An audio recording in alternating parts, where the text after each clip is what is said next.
We make sure that our students, while learning at MMDC, we also teach them how to use AI tools properly. I notice yung mga partner companies sa mga short courses natin, merong mga Meta, may IBM. So, very global. No? And also, Miss Grace, napansin ko rin na AI is booming now eh.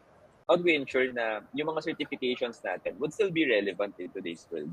We make sure that our students, while learning at MMDC, we also teach them how to use AI tools properly. So, in our certification programs, learners would gain access to an AI coach and AI dialogue. So, it's very important, it's very helpful. Like, for example, you are studying and you don't understand something certification program that you are taking up.